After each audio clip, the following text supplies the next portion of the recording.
Bienvenidas, bienvenidos todos a una sesión más de Coincides. Estamos muy contentos de tener la oportunidad de saludarles nuevamente. Hoy en una sesión especial en la que charlaremos, escucharemos el análisis de un experto, porque ya le restan poco menos de 8 meses a la actual administración federal. Consideramos hay material ya suficiente para hacer un análisis y comenzar a hacer pronósticos sobre la transición de un sexenio a otro. Habrá de ser tersa, habrá de ser áspera. Bueno, ya escucharemos justo a los expertos hoy hablar del tema. Como siempre, un placer saludarles y cederles la palabra a Rosca. ¿Cómo estás? Bienvenida. Muchísimas gracias, Susana. Yo voy a presentar hoy al doctor Zagal, quien nació en Ciudad de México y estudió en la Secundaria Pública Tecnológica Industrial 5 de Mayo. Y gracias a una beca, estudió en la preparatoria del Instituto Panamericano de Humanidades. Es licenciado en Filosofía por la UP y se doctoró por la Universidad de Navarra. También cuenta con un posgrado del IPADE, donde colabora como profesor invitado. Además de su tarea académica, que es amplia, Zagal es un escritor prolífico, frecuente, polémico, cercano, siempre a posiciones conservadoras y cristianas. Ha publicado aproximadamente 25 libros, algunos de filosofía, otros orientados a la docencia, novelas históricas que cautivan a cualquier lector. Como analista político, publicó Anatomía del PRI en el año 2005. Además, ha estado a cargo de diferentes programas de radio para MBS y para Cabo Mil y tiene su propio programa de televisión llamado El Gabinete de Curiosidades con el Dr. Zagal, que se transmite en Canal 22. Estamos listos para escuchar el minucioso y suspicaz análisis del Dr. Zagal en cuanto al sexenio que se viene. Muchísimas gracias, Héctor, y cedo la palabra a César. Gracias, Rosa María, por esta introducción y sobre todo por abrir la puerta a esta muy interesante conversación que tenemos el día de hoy con don Héctor Zagal. En Coincides nos sentimos muy honrados de contar con la presencia de un experto, de un estudioso de lo que está sucediendo en nuestro país. No nada más ahora, sino de ya años atrás. Don Héctor ha traspasado en muchos sentidos la crítica y siempre para bien, con algo profundo, objetivo y sobre todo con una propuesta optimista y positiva de la realidad que vive el país. Eso es precisamente lo que aquí en Coincides tratamos de provocar. Un pensamiento crítico, un análisis sobre todo concienzudo y basado en hechos reales para que cada quien tome sus decisiones. Como sabemos todos, este grupo está consolidado por diversas empresarias y empresarios, académicos y representantes de la sociedad civil que están ocupados en hacer que Jalisco y que México sean un lugar mejor para vivir, buscando siempre un desarrollo social más equitativo. El día de hoy, el análisis que Héctor Zagal nos llevará a cabo será de la mayor relevancia, ya que estamos, como bien dijeron mis compañeras al inicio, en un momento crucial para el país. Termina un sexenio, viene otro, las elecciones en junio determinarán el rumbo que los mexicanos vamos a decidir. Pero ese rumbo no es nada más para los próximos 6 años, será para la próxima generación, cuando menos, ya que esta cuarta transformación que ha iniciado el presidente López Obrador se ratifique en las urnas, determinaría un rumbo. Si el pueblo define que el camino debe ser otro, también habría otro rumbo para el país. Así es que hoy analizaremos con datos lo que puede suceder, pero sobre todo cómo una transformación va pasando de un sexenio al otro y este país sigue con una evolución que esperemos sea para bien de todos los mexicanos. Héctor Zagal, muchísimas gracias por estar el día de hoy con nosotros y somos todo oídos. Bienvenido. Muchísimas gracias. Un honor para mí estar en Coincides, estar con ustedes. Y bueno, la tarea es ardua. Tenemos que, yo había pensado en esta charla como un estudio, un análisis del proyecto transeccional, ¿no? Lo primero que habría que decir es que desde el primer año de gobierno, de hecho desde antes, el presidente de la República planteó la idea de un proyecto transeccional y recientemente la plataforma política de Morena, el plan político, son dos documentos, un documento 23 páginas, otro de 124 páginas, plantean en algunas ocasiones de una manera muy abstracta, en otras ocasiones con bastante detalle, cómo se pretende dar continuidad a este proyecto.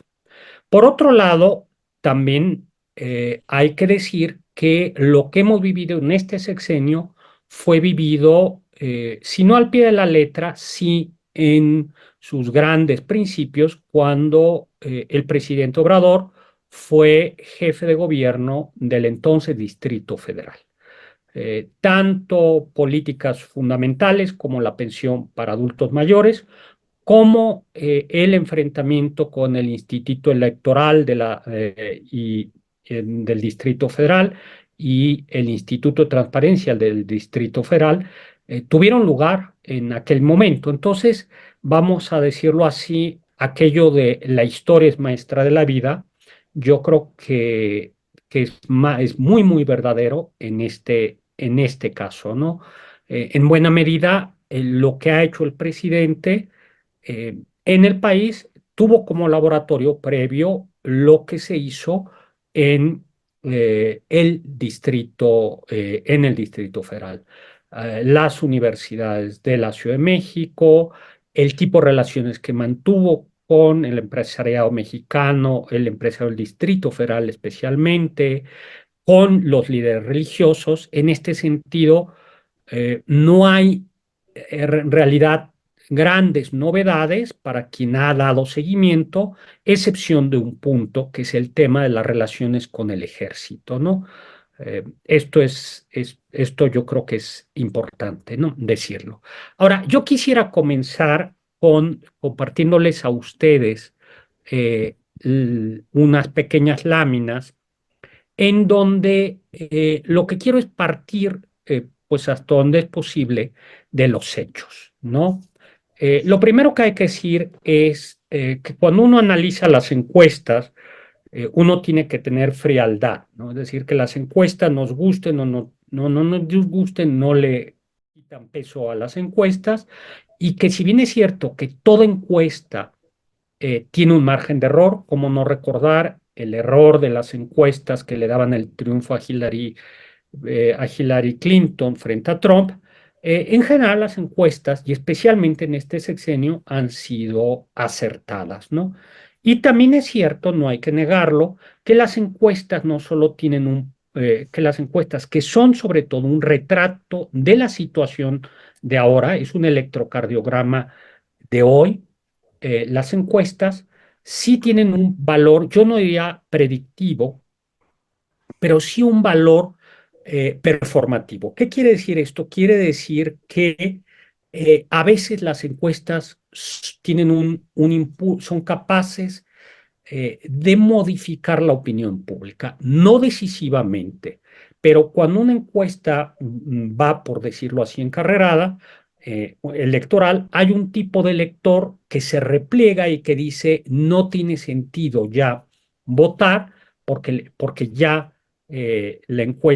porque mi candidato está perdido, y no es poco frecuente que otro tipo de elector se sume también al que va ganando, ¿no? Este es en Oráculos un recorrido de la aprobación presidencial. Oráculos lo que hace es juntar muchas encuestas de la aprobación presidencial del presidente Obrador, ¿no? Eh, es a mí, ¿qué es lo que llama la atención de esta? Pues que es un electrocardiograma muy estable, ¿no? A mí me gusta decir que cuando uno ve, por ejemplo, la encuesta, la aprobación de Peña parece un electrocardiograma de alguien que está infartándose con picos y bajones. Y aquí lo que nos encontramos es que hay una aprobación constante y una desaprobación muy constante.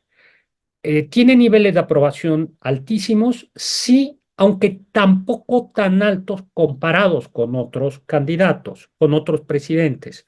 Pero lo que sí llama la atención es la constancia de esa desaprobación.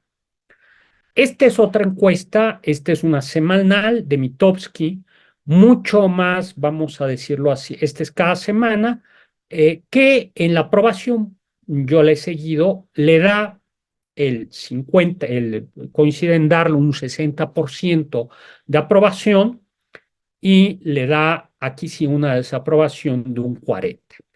En mi opinión, lo que podemos decir es que a lo largo del sexenio lo que hemos observado es un 60-40, es decir, un 60 de aprobación presidencial y un 60 de perdón, y un 40 de desaprobación, con picos. El punto más bajo fue la pandemia, y el punto más alto fue el inicio de la gestión presidencial. Como todo puede, esto admite una lectura positiva y una lectura negativa. La lectura positiva es que un 60% de los mexicanos aprueba a López Obrador, y la lectura negativa es que más de 40 millones de mexicanos, a pesar de lo que ha hecho el presidente, no la aprueba. Ahora, eh, ¿cuál, eh, eh, ¿cuál es uno de los retos para el país? Vamos a ver, es normal que haya, a mí me gusta decir que en efecto el elector vota de una manera complicada, pero que tiene dos componentes: un componente de algo que sí, de un producto que recibe, pero también con un componente emotivo. Y este componente emotivo es el electorado duro. Hay un electorado duro que vota de una manera muy emotiva, y que no se va a mover, que es como un aficionado a un equipo de fútbol, eh, que no se va a mover de ahí, ¿no? Eh, un necaxista o un americanista o un lo que sea, por los datos que tú le des, es muy difícil que él vaya a va a decir, mi equipo no es el bueno, va a decir, tuvimos mala suerte, llovió, el árbitro, los signos del zodiaco, el eclipse, pero mi equipo sigue siendo bueno, ¿no? Entonces, ¿qué es lo que hay? Es normal en toda democracia que haya una franja que no se mueve, en este caso, de aprobación y de desaprobación. Ahora, lo que siempre es peligroso es que en medio no haya una franja móvil. ¿Por qué esa franja móvil? Es bueno que haya una franja de voto, vamos a decir, volátil, de voto que cambia. Porque ahí es donde se encuentra la negociación. Cuando nos encontramos con una radiografía como la de México, con esa constancia, lo que estamos viendo es que no hay margen de negociación. Es decir, que pase lo que pase, hay un 40% de los mexicanos que no está dispuesto a aprobar la gestión de un presidente, y un 60% de mexicanos que está dispuesto a aprobarla, pase lo que pase. Y eso es peligroso porque la polarización en una sociedad no se da porque hay extremos, que siempre los habrá, sino se da si no hay en medio un colchón que está dispuesto a cambiar, a castigar un voto oscilante, ¿no? Dicho de otra manera, la política es negociación, y ustedes, que vienen del mundo de la empresa, saben que en toda negociación tiene uno que estar dispuesto a entregar algo. Si uno no está dispuesto a entregar algo, no hay negociación. Entonces, en toda negociación, las dos partes llevan algo que no van a entregar y algo que sí pueden poner en la mesa. Y por supuesto, hay un blofeo para ganar. pero justo cuando ninguna de las partes está dispuesto a ceder en algo, nos encontramos con que lo que hay es una fricción porque no hay esta capacidad de cambiar. Y este sería en todo caso uno de los puntos complejos de nuestro país, ¿no? Otro número, ¿no? Es Mitofsky de nueva cuenta. Si hoy fueran las elecciones, esto es de enero, pero no ha cambiado mucho. Claramente, si este domingo eligiéramos por presidente, la alianza de Morena se llevaría un 50%, la alianza PRI-PAN-PRD un 20 y tantos, 30%, ¿no? Que esto hace Movimiento Ciudadano un 7, tenemos un 12 de ninguno y un 12 de no sabe, no contestó. Hay que decir que en toda elección, el gran elector, en toda elección, en todas las democracias, es siempre la abstención. Una abstención de un 30% en una democracia occidental es perfectamente aceptable. Nosotros en el 2018 vimos una elección, una abstención muy baja y una gran participación ciudadana. No la vimos en las elecciones intermedias. La gran pregunta es si en efecto el electorado el abstencionismo va a salir a votar y sería decisivo el abstencionismo en en este caso. En cualquier caso, lo que estamos observando es de nueva cuenta que la popularidad del presidente arrastra, por decirlo así, la marca y claro, un 60-40, un 60 de aprobación se corresponde muy razonablemente con un 50% del aura que alcanza a transmitir a la candidata presidencial. Esta la pongo, simplemente es otra en la que vemos muy baja a la alianza de PAN, PRI, PRD, pero volvemos a ver de nueva cuenta que la alianza de Morena con Claudia se está llevando, tiene un 60%, eso es como muy consistente, ¿no? Nuevamente Mitofsky, enero, ¿qué volvemos aquí? ¿Qué es? ¿Por qué me interesa esta lámina? Observamos, por supuesto, que Sheinbaum eh, es muy conocida. Xochitl ha ido ganando, cada vez es más conocida, pero lo que sí vemos es que sobre el PAN, sobre Xochitl, pesa, hay una opinión negativa de un 30%.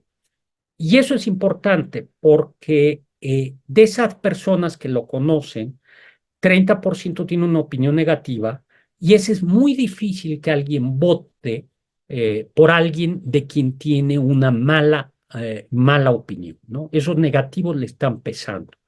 Le están pesando probablemente más que, esto se sabe, más que por el personaje, es por la marca, especialmente PRI y en menor medida PRD. Esta es otra en la que ya quitamos a los que no declaran su voto, sube un poquito Xochitl y volvemos a mantenernos en el 60 para Claudia y el candidato de Movimiento Ciudadano sigue manteniéndose, ¿no? De nueva cuenta, esta es otra encuesta, otra encuesta y donde vamos a observar de nueva cuenta cómo tiene unos negativos con los que está cargando el PRI y el PRI, el PAN y en menor medida el PRD, ¿no? Bueno, a mí antes de entrar, digamos, me parece que el presidente de la República, yo no sé si así se lo planteó, pero en todo caso así es, eh, tiene muy claro, y a mí me gusta decirlo así, las 4 Ps de la 4T. Las elecciones tienen mucho el elector, como decíamos, el elector es como un cliente que a quien hay que ofrecerle un producto. ¿no? Un producto palpable, concreto. Y en efecto, la cuarta transformación, o el Morena, ha sido capaz de ofrecer un producto absolutamente concreto e identificable. ¿Este producto qué es? Este producto se compone, yo creo que tiene dos aspectos, ¿no? Pero la clave del producto es los programas sociales.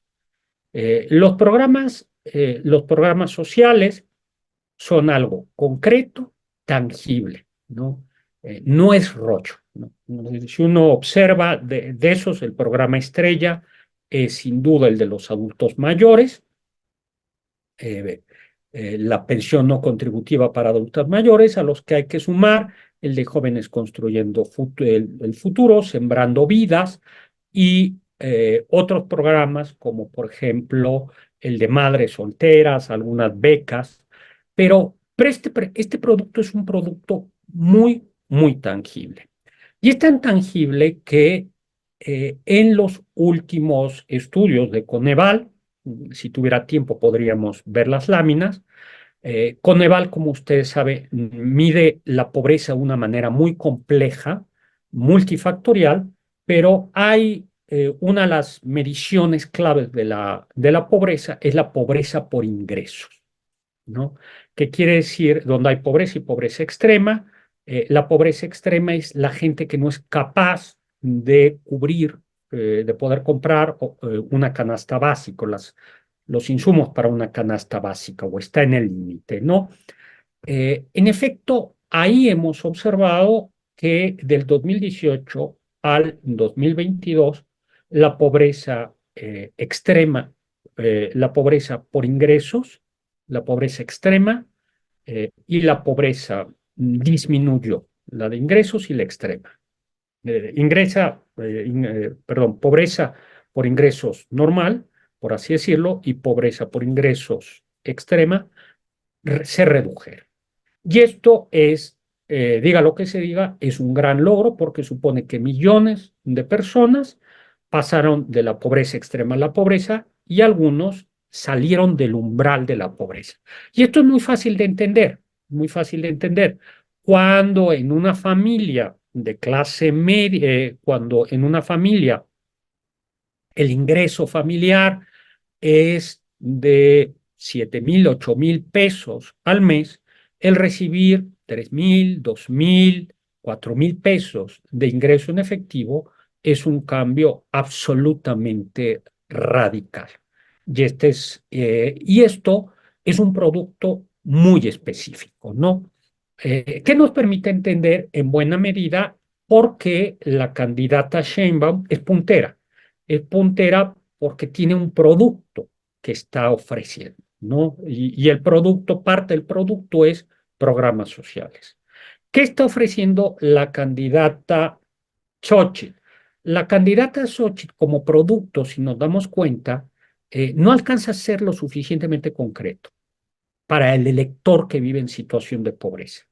Pero no solo eso, sino que además eh, la candidata reconoce, de la oposición, reconoce la validez del producto anterior. O sea, Xochitl Gálvez en ningún momento ha dicho que hay que replegarse en los programas sociales y no hay que mantenerlos. Con lo cual el elector percibe, por así decirlo, que el corazón del producto es, es el mismo. Yo creo que eh, este es este es el punto, ¿no? La oposición, si en efecto, agrega algunos elementos al producto, tiene algunas características específicas.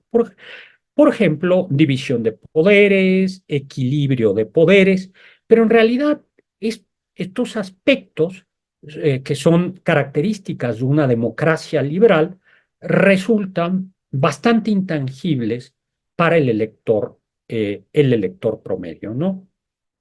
Yo simplemente les hago una pregunta, no me contesten, pero ¿serían ustedes capaces de decirme cuál es una de las funciones claves del presidente de la Suprema Corte de Justicia de la Nación, eh, por ejemplo, ¿no? O cuántos votos hace falta para declarar la inconstitucionalidad de una ley. Estos asuntos, que sin duda son muy importantes, resultan muy abstractos para buena parte de la población, ¿no? Esto por un lado. Y por eso el producto es un producto que no resulta tangible. El segundo punto es la publicidad. Eh, el presidente Obrador advirtió muy pronto que hay que generar una narrativa en la que él es parte, él es el centro de esa narrativa. A diferencia, digamos, así como hoy por hoy se sabe que el marketing, la comercialización, los anuncios no se hacen con spot de compra, sino es compra esto porque es una experiencia, porque beber este refresco supone gozar con los amigos y llevar, o viajar a tal lugar en esta línea aérea es convivir, es decir, hay que contar historias. El presidente Obrador ha sido capaz de contar una historia, una narrativa con héroes, villanos, eh, muy plástica, ¿no? Donde él, además en esa narrativa, sabe a quién se está dirigiendo. Y esto me parece que es absolutamente clave. Creo que, por ejemplo, el presidente Calderón creó una narrativa muy deficiente que se volvió en su contra, la guerra contra el narco, ¿no? Es muy difícil que a un pueblo le guste una guerra. Y el presidente Peña tampoco logró crear una narrativa, porque además tuvo que renunciar a la vieja narrativa del PRI, dadas las reformas constitucionales que planteó. ¿Qué es lo que ha hecho el presidente Obrador? Recuperar la vieja narrativa de la historia oficial, enriquecerla y acercarla de una manera muy plástica. Por eso vemos a un presidente que viste de una manera muy cercana, que habla, él sabe que no le está hablando al consejo de dirección, al consejo de accionistas, sino que le está hablando a los mexicanos. Ha sido capaz, por eso, de crear una narrativa llena de símbolos, la apertura de los pinos, ¿no? A todo el pueblo México. Y esto es parte del empaque del producto. En este sentido, la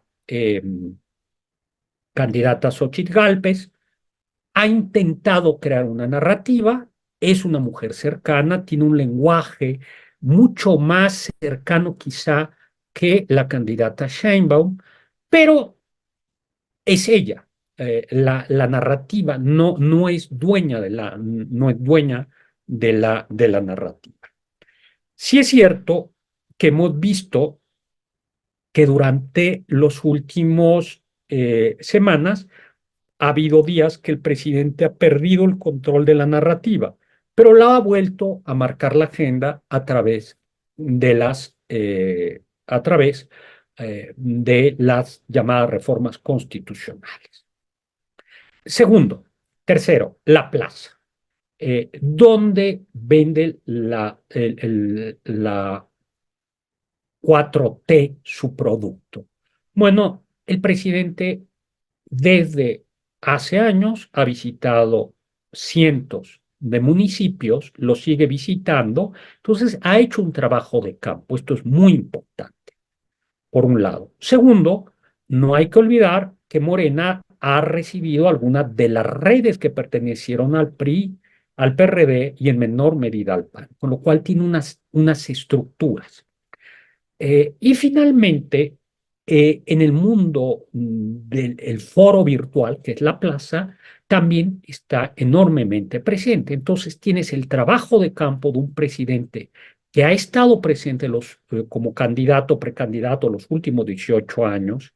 Tienes unas estructuras heredadas e importadas de otros partidos. Y tercero, tienes, por supuesto, la presencia en el foro virtual. Y finalmente el precio. Aquí hay que decir que en efecto, que cada elector tiene solo un voto y por decirlo así, todos cuestan lo mismo. Pero, por decirlo de alguna manera, hay un costo. Si yo voto por un nuevo producto, yo como cliente elector tengo el riesgo de equivocarme. Entonces, el elector más vulnerable es un elector muy conservador. ¿Por qué? Porque no vale la pena arriesgar, no vale la pena arriesgar parte del ingreso que yo ya recibo por alguien que me ofrece quizá el mismo ingreso y un plus, pero un plus mínimo. El elector, el rendimiento es muy marginal. Y esto hace, y esto es lo que explica, en mi opinión, el, la presencia, la constancia y el posicionamiento de la 4T. Ahora bien, este 60-40 no es suficiente, en efecto.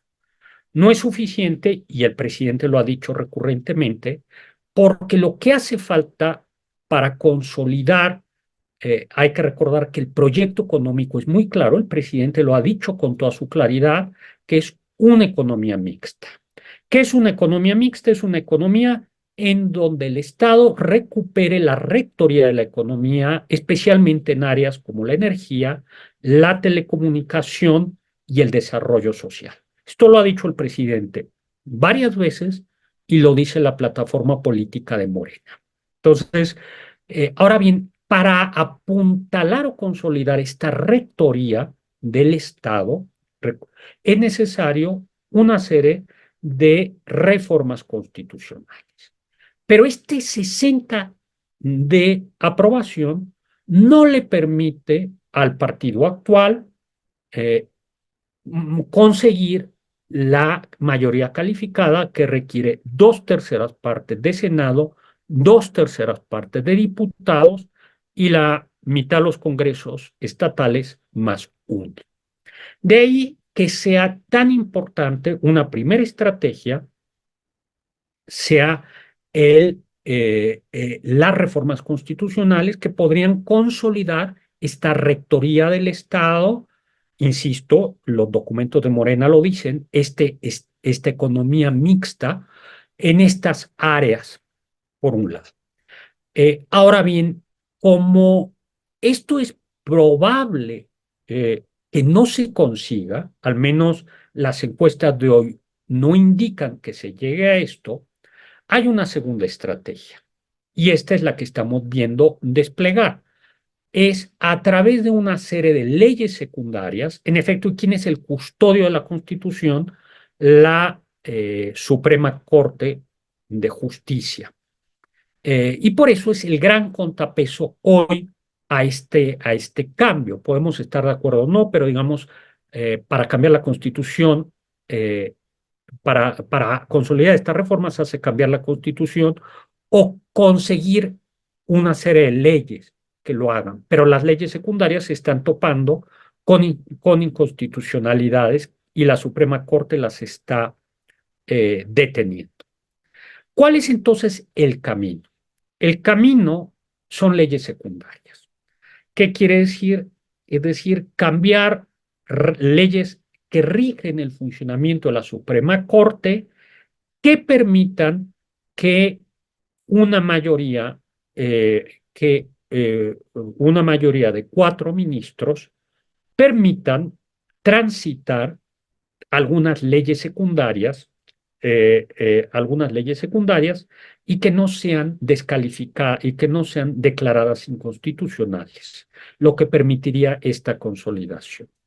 Pero además, y esto es algo que poca gente advierte, aunque es evidente, y es que junto con esto, el próximo presidente de México podrá nombrar legalmente a 4 ministros de la Corte. Entonces, aunque no logren cambiarse la Constitución, aunque no haya leyes secundarias que modifiquen el funcionamiento de la Suprema Corte, el próximo presidente de México tendrá además a 4 ministros de la Corte hacia su final de sexenio, con lo cual podemos decir que tendrá prácticamente 7 ministros. A ello hay que sumar que la presidenta dejará de ser, la presidenta ministra dejará de ser presidenta en el próximo sexenio. Entonces, el próximo presidente de México tendrá una presencia, una hegemonía en la Suprema Corte, ¿no? Para bien o para mal, podemos decir que creo que podrán articularse estas reformas, ya sea de una manera maximalista por reformas constitucionales o por vía de legislación. Finalmente, y ya con esto termino, hay que decir que el presidente ha sido muy claro al decir que un error del gobierno mexicano de los últimos sexenios fue la privatización y el entregar una serie de eh, eh, áreas de nueva cuenta al sector privado. Y que precisamente por eso ha entregado al ejército, eso lo ha dicho el presidente con todas sus letras, algunas actividades de suerte que queden blindadas contra posibles privatizaciones, ¿no? Esto el presidente lo ha dicho. Entonces nos encontramos con que hay un proyecto transseccional. A ello finalmente habría que añadir, me parece, otro elemento clave que es la reforma, la educación o la batalla cultural. El gobierno de la 4T, justo por su sensibilidad por la narrativa, tiene muy claro que un cambio político presupone de un cambio cultural y esos cambios comienzan desde la primaria. Creo que la oposición nunca ha sido la oposición de Fox, nunca fue capaz de darle el valor a la cultura, a la educación, al narrativo, para advertir que ahí se forma la conciencia política. ¿Cuáles son los 3 grandes retos con los que se enfrentará el presidente o la presidente del próximo sexenio? Si bien es cierto que se redujo, y ya con esto termino, el número de pobres por ingresos, se aumentó el número de pobres por ingresos, por vulnerabilidad social, y esto tiene un motivo, a saber, Coneval lo tiene muy claro, la salud, ¿no? Hoy por hoy, el gobierno sigue teniendo una deuda con la salud, ¿no? El gobierno de Peña dejó quebrada la salud, pero la salud no se ha recuperado y eso hace pobre a la gente, ¿no? Eso es grave. El segundo punto, que es también muy importante, es la inseguridad. Si bien es cierto que hay algunos indicadores que van a la baja, como homicidios dolosos, extorsiones y narcomenudeo van a la alta. Y ya sabemos que si hay extorsión y narcomenudeo, eso, digamos, es el síntoma de otros malestares, ¿no? Eso a mediano plazo ya sabemos en qué termina. Y yo creo que el tercer gran punto sigue siendo el tema de la corrupción, en donde en realidad la única manera de saber si hay o no más corrupción es a través de la división de poderes, de la transparencia, ¿no? Yo creo que estos son los 3 elementos o los 3 retos con los que el nuevo presidente se encontrará. Y bueno, pues son 30 minutos, 32 minutos. Encantado. Héctor, muchísimas gracias. Ha sido muy amplia tu explicación de cómo ves el momento actual de la democracia mexicana y sobre todo, como lo explicabas también, la transeccionalidad de esta cuarta transformación. Por eso también nosotros apuntábamos en el título de esta conversación cuál es la verdadera transformación que está viviendo el país. Y en función de lo que tú nos has explicado el día de hoy, de las 4Ps, de la 4T, producto, publicidad, la plaza y precio, hiciste mucho énfasis en el tema de los programas sociales. Creo que podríamos estar de acuerdo la mayoría de los que estamos en esta conferencia y que la van a observar en las próximas semanas en nuestras plataformas digitales. Estaremos de acuerdo en que los programas sociales que este gobierno implementó, pues han sido la verdadera transformación del modus operandi de un gobierno federal. Cómo evolucionaron los muchos programas que ya había de gobiernos anteriores, porque no se instrumentaron a partir de este sexenio, sino que muchos ya venían y se incrementaron en presupuesto y sobre todo en la capacidad de dispersión de esos recursos a la gran masa de población, sobre todo de bajos recursos de este país. ¿Cómo considerarías, Héctor, que la próxima presidenta de México pudiera incrementar incluso el presupuesto para los programas sociales? ¿Qué se tendría que hacer para que más de 50 millones de mexicanos que desafortunadamente viven en una condición de escasos recursos o de pobreza, para decirlo por su nombre, cómo tendría que actuar un presidente, una persona a cargo del Ejecutivo, para convencer, sobre todo al legislativo, a que se implementara un presupuesto más amplio para que estos programas sociales llegaran todavía a una mayor cantidad de personas? Vamos a ver, hay un dato de Coneval del 22 que a mí me parece muy elocuente, ¿no? Él hace Coneval distingue, dice, hay hoy por hoy en pobreza 46.8 millones de mexicanos, pero sin transferencias sociales habría 50.3. Y en pobreza extrema ahora hay 9 millones. Sin transferencias habría, dice Coneval, 11,5 millones de mexicanos. Creo que ese es un dato muy importante, ¿no?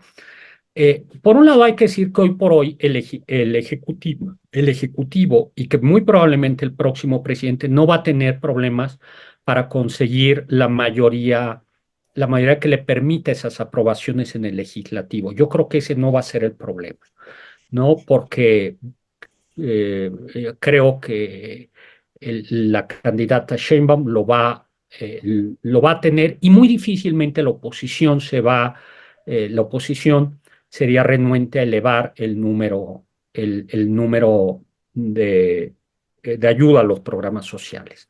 Creo que el verdadero reto, el verdadero problema no viene del legislativo, sino vendrá del margen fiscal. Entonces, el reto es, eh, primero, creo que toda esta constelación de programas, yo creo que hace falta una evaluación eh, de, eh, del impacto de algunos programas, ¿no? Por ejemplo, hay programas, a mí claramente el programa de adultos mayores de pensión no contributiva me parece un gran acierto. En cambio, el problema de Sembrando Vidas, el programa Sembrando Vidas, es un programa que yo creo que requiere, yo no estoy diciendo que esté mal, sino simplemente creo que requiere una evaluación, un corte de caja, eh, y además ver su viabilidad a largo plazo. Porque además hay que recordar que Sembrando Vidas tiene dos funciones, lo ha dicho el presidente Obrador. Una, reducir, evitar el crimen, es decir, evitar que los campesinos sean incorporados al crimen. Habría que hacer una evaluación de eso. Y segundo, claro, lo que hay que ver es qué tan viable es a largo plazo, ¿no? Es un programa muy complejo de administración, porque los frutales, los maderables, no son de 6 años, ¿no?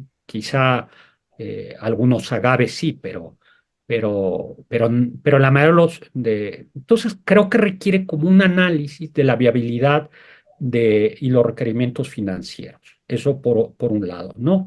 Creo que es un punto. Luego, yo creo que si hay que hacer, no me cabe la menor duda que ya lo han hecho ese ejercicio, eh, que es eh, este producto estrella, que es el de adultos mayores. Hay que recordar que ya nos está llegando el invierno demográfico. ¿Qué quiere decir esto? Que México ya desde hace 2 años la pirámide está invertida, la pirámide demográfica. Y eso va a pesar. Va a pesar, lo que supone que no este próximo sexenio, sino como son programas constitucionales, lo que hay que pensar es cómo vamos a hacer para que en 18 años, con una pirámide invertida, eh, tengamos, eh, podamos pagar estos programas y llegar a más, ¿no? El margen de maniobra fiscal es menor. Yo no diría que es asfixiante, pero el próximo sexenio va a ser menor. Entonces, la única manera, las únicas maneras es aumentando impuestos, una reforma fiscal, contratando deuda, o la tercera, que es compatible con la segunda, que es aumentando el Producto Interno, lo que permitiría además aumentar los impuestos y seguir manteniendo, ¿no? En cualquier caso, creo que tenemos que aumentar el Producto Interno, generar más valor agregado, porque cada vez, vamos a decirlo así, van a ser menos jóvenes los que van a aportar, son menos jóvenes los que van a aportar dinero a tanto a los adultos mayores, ¿no? Y eso, no tenemos los ahorros de años que tienen Japón, las reservas que tienen países viejos, demográficamente viejos. Entonces la única manera es generando, sino generando más valor agregado, aumentando la productividad. Insisto en lo del valor agregado porque van a ser menos mexicanos, ¿no? Entonces, creo que este es el reto, ¿no? A mí me parece que el próximo presidente tendrá que hacer algunos ajustes, pero podrá aumentarlo. Eh, el reto es mantenerlo sin un colapso o sin un deterioro a 12, 18 años. Creo que es esto, ¿no? Sí, lo has dicho muy, muy claro. El verdadero obstáculo para continuar con estos programas sociales que definitivamente han sido en su gran mayoría benéficos para la población. Tú puntualizaste algunos que tendrán que perfeccionarse sustancialmente o incluso eliminarse, pero que en general todo el proyecto social ha beneficiado a una gran base poblacional de este país. Sin pecar de simplista mi pregunta, ¿cuál crees tú, Héctor, que podría ser otro factor a subrayar como positivo de esta cuarta transformación? Para mencionar principalmente ahorita los logros, los avances, lo que sí ha funcionado bien para México. Luego pasaremos a una discusión o a un comentario más profundo de lo que ha sido negativo para el país. Pero en este momento, ¿qué otro movimiento de política pública crees que ha sido de buen provecho para el país? Y mientras tanto, Susana Martínez se estará preparando para otra participación y otro comentario en esta conversación. ¿Qué nos comentas, Héctor? Bueno, a ver, yo diría que por ejemplo, que toda esta constelación de programas me parece, grosso modo, yo estaría de acuerdo. Dos, algo que yo no diría que es una política pública, pero que sí es eh, que sí ha sido algo que se ha visibilizado y que me parece muy importante, es México es un país clasista y racista, ¿no? Y el tema del racismo en México es un tema del que no se había visibilizado, del que no se hablaba públicamente, se hablaba en el mundo de la academia. Pero ahí está la encuesta, la encuesta nacional sobre discriminación de INEGI y son aterradores, ¿no? En nuestro país, un 40 y tantos % de personas declara haber sido discriminada por su color de piel, ¿no? Y además hay una relación, eh, no tan clara, pero sí hay una relación entre color de piel y nivel socioeconómico. A mí eso me parece que es importantísimo, ¿no? El haber puesto esto en la discusión pública me parece que es muy importante. Es algo muy incómodo para los mexicanos. En ciertos ambientes es algo de lo que todavía no se puede hablar abiertamente, pero es una realidad. Y en efecto, la primera manera, lo primero que hay que hacer para ver un problema es reconocerlo y hablar de él. Entonces, creo que este me parece que ha sido un punto. Y luego vamos a decirlo así, yo hace mucho tiempo escribí un articulito que se llamaba INE Dorada, ¿no? Y en efecto, había una serie de privilegios de una burocracia dorada, eh, de una alta burocracia, y creo que algunos de ellos se han ido quitando, ¿no? Se han ido quitando. El abuso de helicópteros, de aviones privados, ¿no? Estas salas especiales en los aeropuertos, ¿no? Entonces, creo eh, que, que el que hoy por hoy a ver, yo sí me acuerdo, lo puedo decir con todas sus letras, ¿no? A mí me gusta comer muy bien y está comiendo en un restaurante, yo no era era un restaurante caro, pero un restaurante, tampoco en México, cerca de la embajada francesa, de la embajada inglesa y estadounidense, y me acuerdo que llegó Rosario Robles con un gobernador de Tabasco y que cerraron la calle, ¿no? A ver, en una calle que daba, y el restaurante prácticamente lo cerraron, ¿no? Estaba yo ahí y dos más en una mesa. Eso me parece fuera de lugar. O sea, yo sí comprendo que tenga que haber un sistema de seguridad para algunas personas. Me parece muy razonable que tengan un chofer algunos individuos, pero no me parece razonable que la secretaria de Sede Sol cierre una de las calles que lleva al Paso de la Reforma con no menos de 35 personas de escolta, ¿no?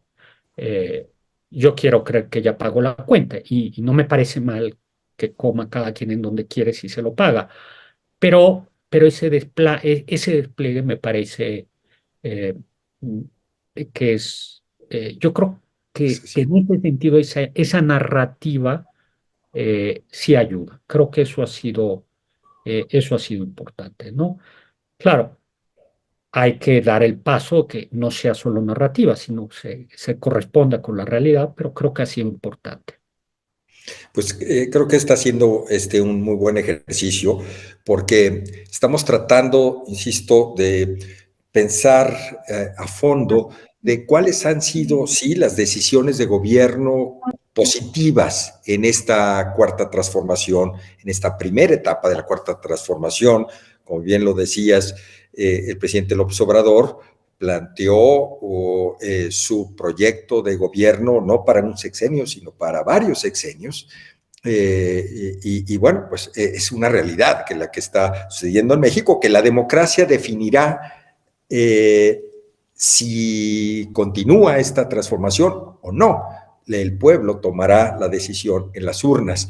Pero bueno, ha sido muy claro, Héctor, con definir que los programas sociales, en su gran mayoría y con ciertos bemoles, pues han sido benéficos para el país. Ese reconocimiento del racismo, que después me gustaría abundar en el tema, pues también lo mencionas como algo positivo, ya que existe un problema y para resolverlo lo primero que hay que hacer es reconocerlo. Y también el revelar la burocracia dorada, que sí, efectivamente en el pasado ha habido muchos abusos de funcionarios que pues aprovechaban su posición y su presupuesto para hacer lo que planteaste aquí en forma muy, muy gráfica.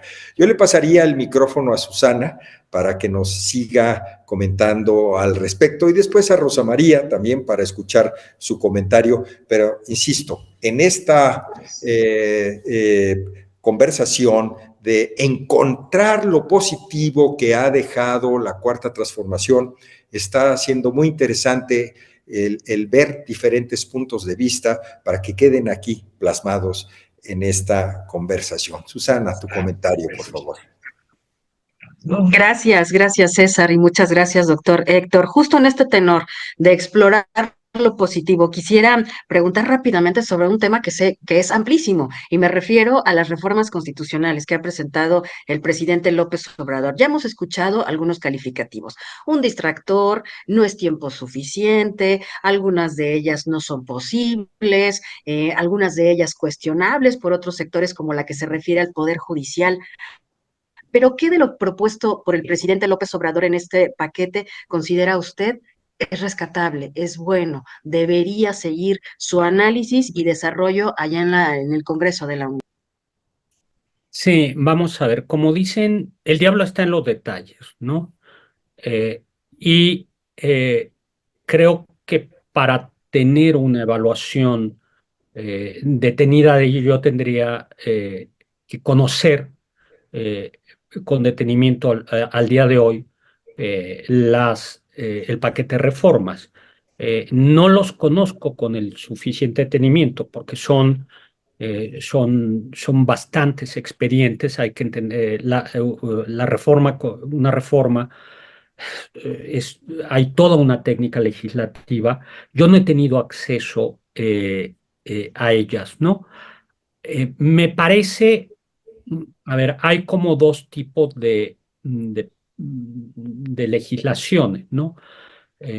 Una legislación que tiende a decir en la reforma más conservadora, que dice las constituciones tienen que ser pocas, tienen que ser delgadas, pero muy duras como la legislación estadounidense, eh, pero intocables, ¿no? Con un conglomerado de leyes secundarias muy amplias y que se pueden cambiar, ¿no? Y más bien lo que hemos visto en nuestro país desde hace años es quizá aún engrosar y aún elevar a, a garantías constitucionales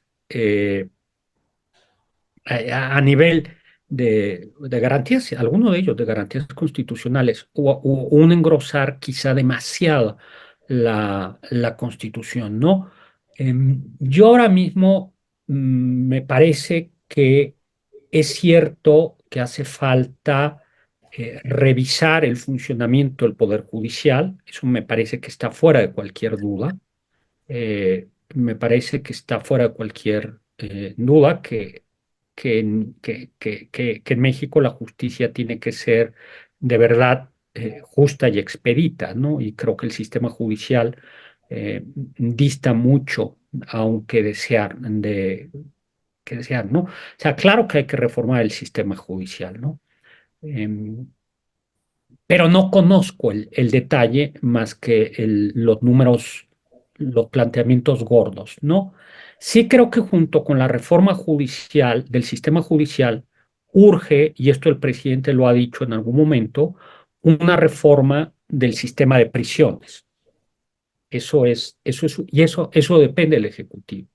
Tenemos cárceles sobrepobladas, tenemos cárceles donde eh, conviven, lo que no debería ser la gente que está en prisión preventiva o de la gente que ya está sentenciada.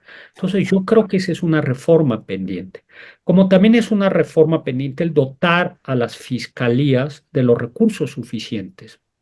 A mí me parece de las entidades federativas, o sea, que basta visitar y también me parece que en el sistema judicial, parte de la reforma del sistema judicial, hace falta dotarla de un presupuesto suficiente.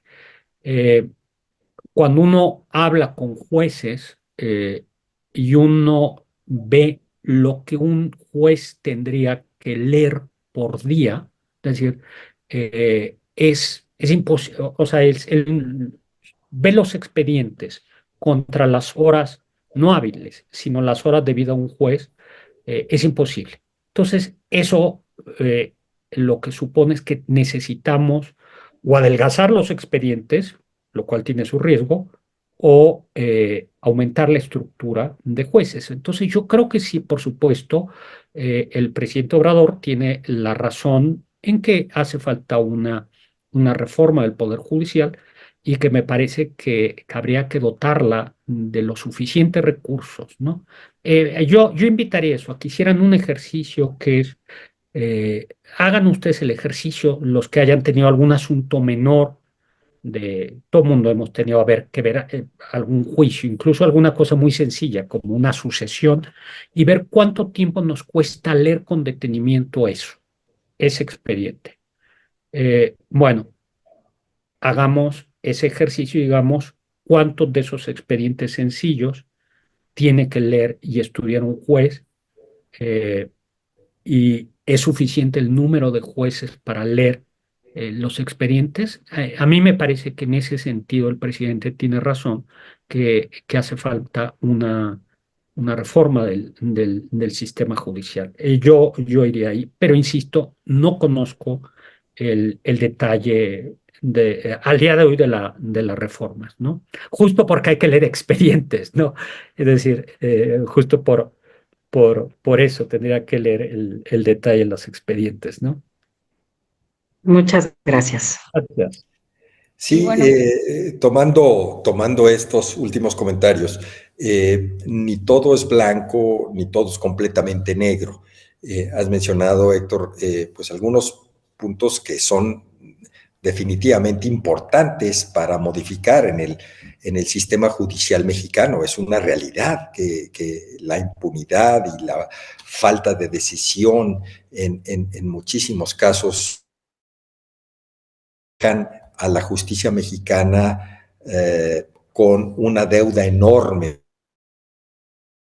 Luego también el equilibrio de poderes puede verse vulnerado, posible nueva reforma al sistema judicial, pues por lo que ya en medios de comunicación en los últimos semanas, ¿no?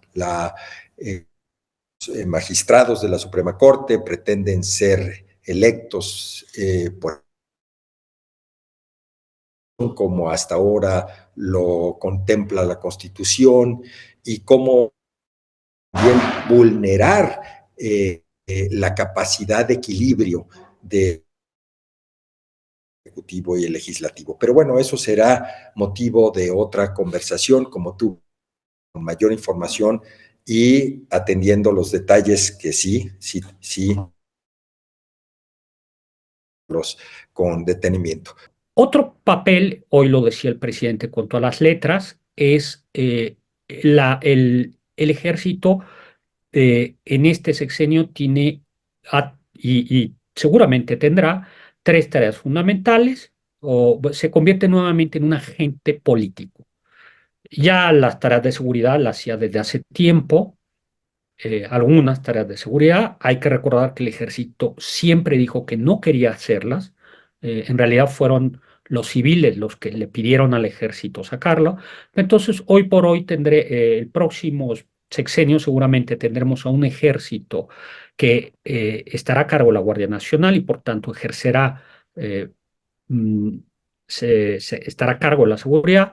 Segundo, un ejército que va a tener un peso en ciertas áreas económicas, eh, no sabemos qué tanto, eh, y estamos hablando de aduanas, estamos hablando de... Entonces, un ejército que se reposiciona y sale fortalecido. Creo que eso, y por tanto, será un nuevo elemento, ¿no? El presidente hoy explicaba que eso le parecía muy bien y que no había por qué tener un miedo, ¿no? Y será, yo creo que un elemento más del entorno, del entorno político. Yo creo que estos son los dos puntos eh, que van a quedar.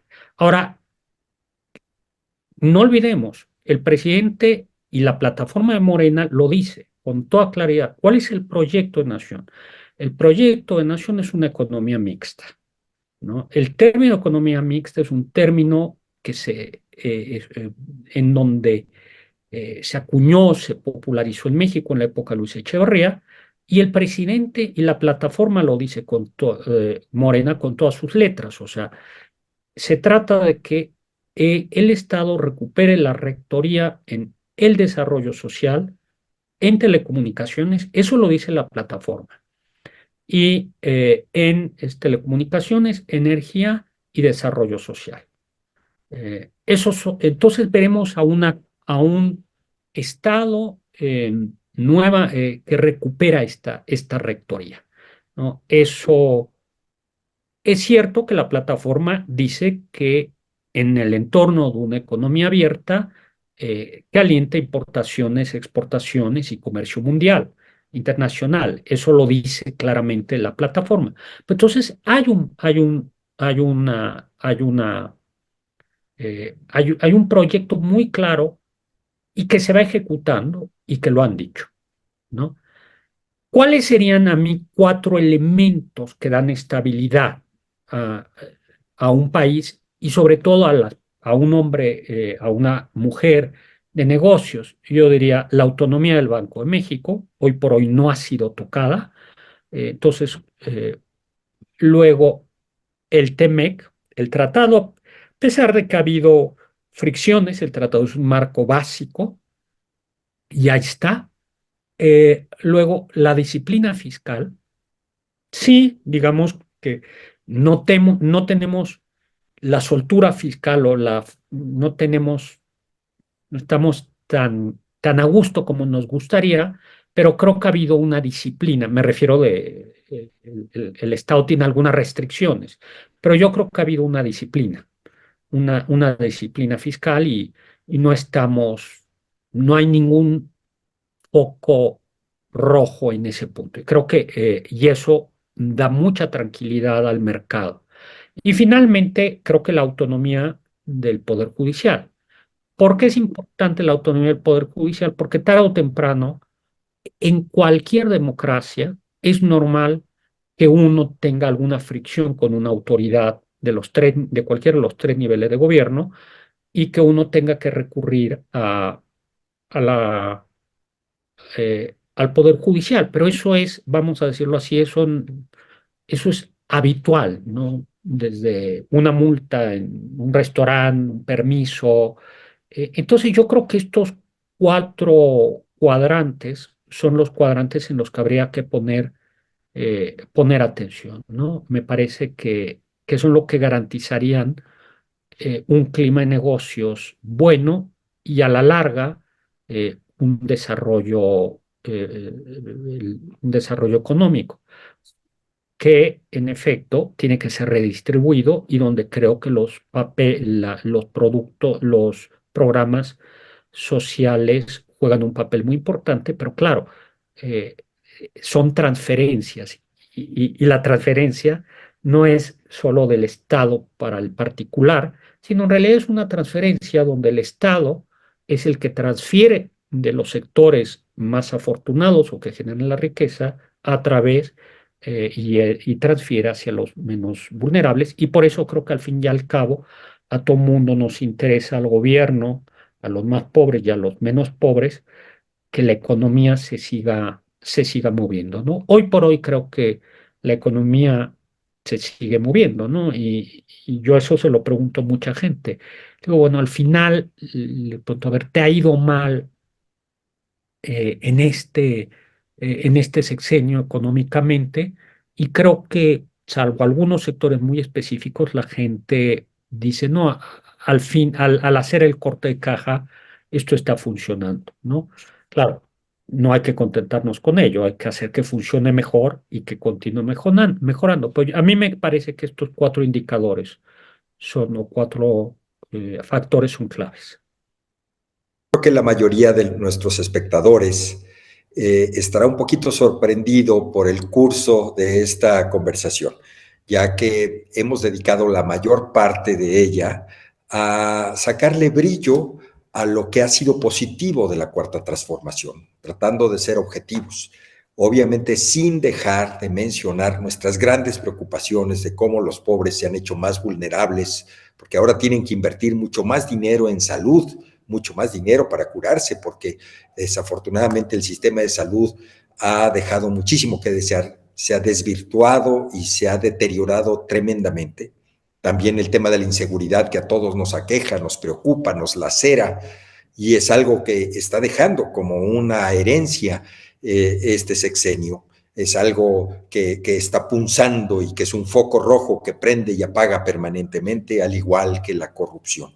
Sin embargo, el doctor Zagal nos está subrayando otros 4 puntos positivos que valdría la pena resaltar, que es precisamente el respeto a la autonomía de Banco de México, esa de las grandes reformas que se hicieron en la época de Salinas de Gortari, al igual que el Tratado de Libre Comercio de América del Norte, ahora TEMEC, que ha sido un gran motor del crecimiento económico de este país, una integración de México con América del Norte, y como hemos visto en las últimas semanas que México se ha convertido ya en el principal proveedor de productos y servicios a los Estados Unidos, superando a China, algo que se veía prácticamente imposible. También, sí, es de reconocer la disciplina fiscal que esta administración federal ha seguido con sus detalles, pero que es reconocido aquí y afuera que hay una política perfectamente definida de ser respetuoso con los cánones en materia fiscal. Y también el tema de la autonomía del Poder Judicial, bueno, pues creo que ha sido evidente cómo la Suprema Corte de Justicia ha jugado un rol preponderante en los últimos años con las reformas que desafortunadamente se brincan las trancas o que no van acorde con lo que este país requiere. Así es que sí, definitivamente lo que subraya el doctor Zagal es de la mayor importancia, este respeto a la autonomía de los poderes, a la autonomía de los órganos que son independientes al gobierno federal, pues son fundamentales para que este país funcione. Para terminar esta reunión, doctor, yo te preguntaría, ¿cuál consideras tú que es el error más grave de esta administración? Esa es una pregunta eh, complicada. A ver, yo creo que no hay que decir, creo que el lenguaje puede ser siempre más conciliador. Es decir, eh, que, que como las palabras importan, eh, el lenguaje conciliador ayuda, ¿no? Y me parece que la oposición no ha sido especialmente cuidadosa con su narrativa y es anti, pero me parece que también yo esperaría que, que el lenguaje fuera, el lenguaje también del partido en el poder fuera como mucho más conciliador, ¿no? Me parece que hay rudeza innecesaria, para decirlo así. Es decir, eh, creo que las palabras tienen una importancia y hay momentos en los que hay que ser rudo, hay momentos en los que hay que ser muy claros, hay momentos en los que las palabras tienen que ser fuertes, pero yo creo que hay que evitar la rudeza. A veces la rudeza es necesaria, pero a veces la rudeza es innecesaria y eso hace quizá que se alcancen menos acuerdos, ¿no?